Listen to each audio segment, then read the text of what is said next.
I'm heading out for a climb. Am I taking a single rope, 2 half ropes, 2 twin ropes, or a single and a tagline? Let's talk about considerations for multi-pitch routes. Hi there again, everyone. I'm Jason.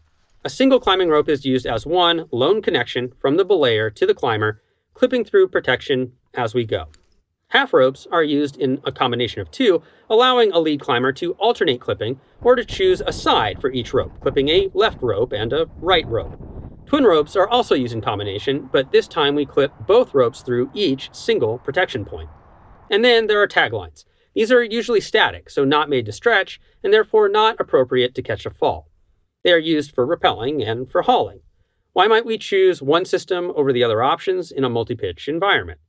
My first major factor to consider is if we are climbing as a team of 2 or a team of 3. If we are 3, the question becomes, are we going to have our following climbers climb in parallel or not? Basically, after the leader ascends, are we going to have the 2 followers climb simultaneously, each on their own rope? That saves time as there are only 2 phases of climbing to get 3 climbers up. When it comes to half or twin ropes these days, this is more about lead technique than certification or tensile strength. It's getting harder and harder to find a twin rope that isn't double rated as also a half rope. So the twin rope that goes through a bunch of double strand tests also often has a single strand go through the half rope tests. But stretch does matter, and even though twin rope specs show them as less stretchy, the twin test is done with both ropes, whereas the half rope tests have only one of the 2 ropes. The half rope static elongation spec will be the most telling. More elongation means that the follower will lose more ground if they fall and potentially have hazards below them come into play. And 2 followers need to leave enough vertical distance between them that a fall by the higher climber won't end up on the head of the lower climber. There are other options besides climbing in parallel, like end roping, where both climbers are tied into the same line, one at the end and the other near the end. There are an entire set of do's and don'ts to this, and we did an entire video about this method, with a link in the description, but let it suffice to say that this is only appropriate on low-angle terrain. And there are still other alternatives, like short fixing or fix and follow, but then there are whole other techniques and risks to manage that everyone on the team has to manage by knowing how and having the gear for, say, top rope soloing if we're doing fix and follow. Rope management is another big downside of climbing in parallel, and again, we did an entire other video, link in the description, on rope management practices that can help us avoid unnecessary rope tangles. But I will say that I find the rope management to be more difficult when leading and using ropes as twins than when leading and using ropes as halves when climbing as 3 in parallel. The leader can add twists while clipping, and the followers can add more twists if they cross one another's path. That can still be an issue when climbing on half ropes, but the frequent separation of the ropes by the gear placements helps mitigate it. Now though, I also want to consider rope abrasion and the potential for a taut rope, say when a follower falls, getting cut. If the route gets blocky and edgy, then the thinner ropes of both halves and twins mean higher risk of the rope getting cut. The thinner the rope, the more the risk.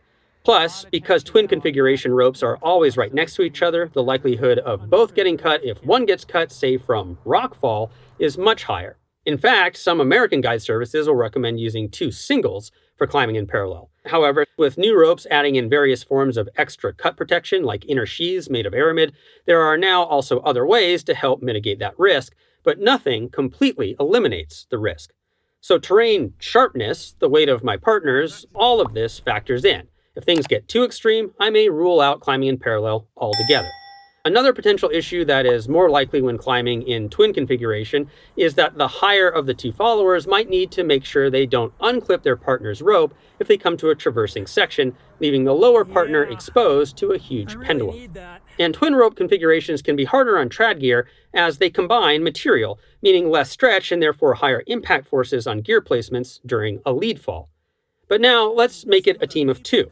Twin configuration might make a lot of sense in harsh alpine terrain now. We aren't worried about either climber being on a skinny single line, and there is far less crossover twisting. And we might want the benefits of both a full-length rappel and the benefit of having an entire other rope if a rope gets damaged. Ropes with twin ratings also tend to be our lightest options. However, with 2 ropes in one piece, we still have that risk of cutting when using a twin configuration, and now we are getting more friction if the route is winding. We might see half rope's ability to split to a side of the route make reducing rope drag a major advantage. Ice climbs can make good sense for either twin or half systems too. Because we can often make rappel anchors nearly anywhere, being able to maximize the rappel distance is therefore usually worth it. And because the follower is swinging a sharp pick around their ropes, having 2 ropes is a great risk mitigation. So why use a single? Well, a single makes sense when dramatically simplified rope management outweighs the other hazards that can cause rope damage, either because the rope damage hazards are low or the management demands are high, maybe due to lots of hanging belays or the like.